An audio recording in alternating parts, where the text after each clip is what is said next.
So we'll get into one of the next topics that we have. It's the trade deadline additions, and a lot of teams had a lot of accusations. Kind of felt like an NBA trade deadline with all Yeah, the there was things just that's been going on. one of the busier trade deadlines, tons Yeah, of acquisitions, tons of guys moving teams.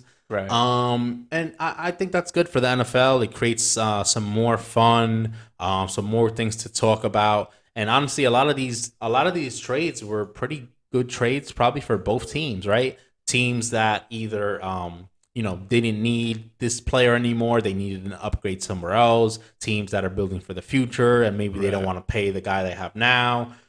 So yeah, teams were able to go out this year and be able to get some guys that could help their team. Right. I would consider McCaffrey a trade deadline piece, even though he came a little early. But we already talked about the benefits of that Of having trade him, yeah. and how that's been looking. But yeah, a lot of guys, swapping area codes. We saw Nick Chubb go to the Dolphins, which is huge. Well, Bradley Chubb. Yeah. So I'm yeah, sorry, yeah. Bradley Chubb go to the Dolphins, and yeah, he look for a Dolphins team that's been able to put up points at a pretty amazing pace so far that we didn't necessarily expect. For them to get a solid pass rusher like a Bradley Chubb to come in and kind of anchor that defense on that side of the ball, I think that's exactly what they need. And on one hand, you might say, oh, okay, so why are the Dolphins trading picks when just because they've shown some success now? But we've seen a team last year in the Bengals be able to rise up and make a deep playoff run, get to the Super Bowl, right? Right. So if you're looking at it like that, and I'm sure they feel like this is kind of like their There, type of yeah. year, they're kind of setting themselves up to make a deep run. There's no reason why they shouldn't believe in themselves at this point to do so. If Tua's healthy and with the yards that Tyreek Hill and Jalen Jalen Waddle Waddle are putting produce. up, then go ahead, then go do something about it. And it's not like Bradley Chubb is a older guy. He's still He's still yeah, relatively he's young. still relatively young. So now you get him and you get to keep him for a few years. I'm sure they won't have any issues resigning him and keeping him around. So yeah, things like that.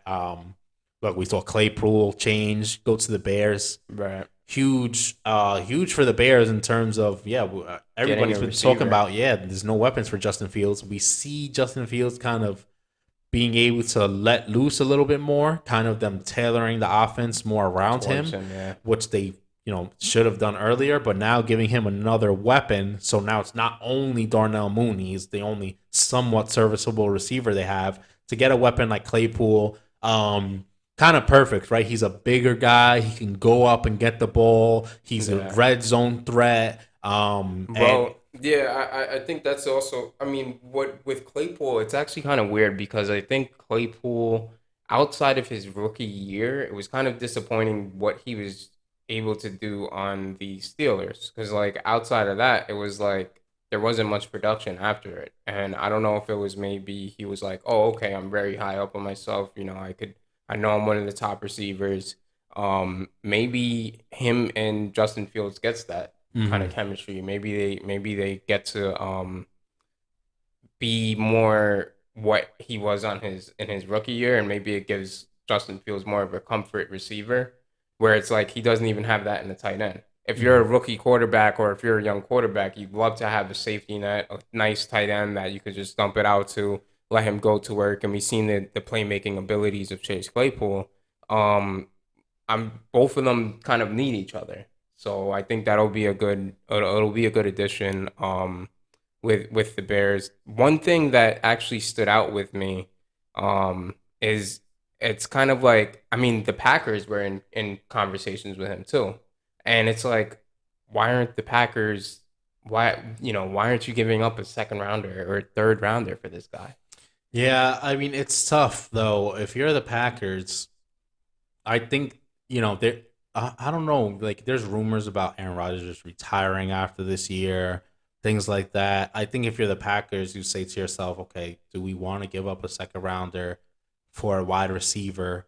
At this point in the season, when I mean they might get Claypool and he still might not click. He Yeah. might not click for them. and then Aaron Rodgers might just retire next year, and then now you have nobody throwing to Claypool, and Yeah, like yeah, Jordan Love. and then you have, and meanwhile you just lost a second round pick for it. So I guess from that perspective, if they think like that, but yeah, it's still interesting. We saw the Chiefs go out and make a move for a wide receiver.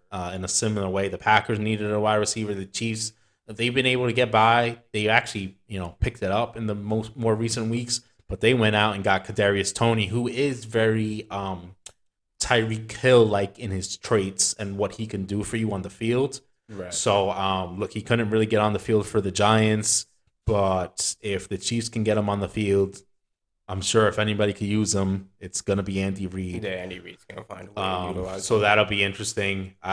We saw your Ravens. They go and they pick up Roquan Smith. Solid linebacker to really anchor that defense. Baltimore with their history of good linebacking play. Definitely a huge addition to them, and he should be able to help out. Pretty much plug and play guy for them. Yeah, I think he's gonna be a great addition. Kind of take a little bit off of Patrick Queen. We didn't really see too much from Patrick Queen. Like it's not he's a great linebacker, but it's not what the Ravens expected, I'm sure. But again, he's great in coverage. He could drop back in coverage. He's obviously a great tackler. He's the leading tackler in the league right now. And the linebacking position is something that the Ravens have struggled in for the past few years since the departure of Ray Lewis and Terrell Suggs and Zadarius Smith and Matt Judon. Also, CJ Mosley. We tend to just let these players walk, so it's good that we have kind of more of a stable linebacking crew, and we have Roquan Smith to kind of sustain that. I'm sure it kind of caught him by surprise because he just lost obviously Robert Quinn going to the Eagles. Yeah. And he was kind of devastated by that, but I mean it's a great start to be on a winning team, to be in a defensive culture like the Ravens, and to really be able to step up into one of those big leadership kind of roles. Yeah, and like you said, it's probably a win-win for both sides, right? We saw him holding out earlier in the year. He gets moved now. He obviously didn't like the direction with them kind of I wouldn't say fire sale, but definitely getting rid of some of the veteran pieces with the Robert Quinn trade, another guy on the move with this trade deadline going to the Eagles as a solid pass rusher. But yeah, so Roquan gets moved. A few other guys. We saw Robbie Anderson get moved. He ends up on the Cardinals. We haven't seen much of anything come from that yet, as they are still assimilating D-Hop back into that offense. But at least another weapon for Kyler Murray potentially to use. We saw Deion Jones get moved. Solid linebacker, bit of a drop off as of late, but a guy is still with a lot of skills. He gets moved, goes to the Browns, plays already on Monday night, makes an impact and a win for them. We saw the Jets go out and pick up James Robinson from the Jaguars. He's, the extra guy. Seems like he was kind of on the out with the emergence of Travis Etienne down there, and the Jets needing a running back after Breece Hall goes down. So hopefully he can kind of pick up a little bit where Breece Hall left off, give them a running game to lean on, because that's how the Jets were able to win some games this year.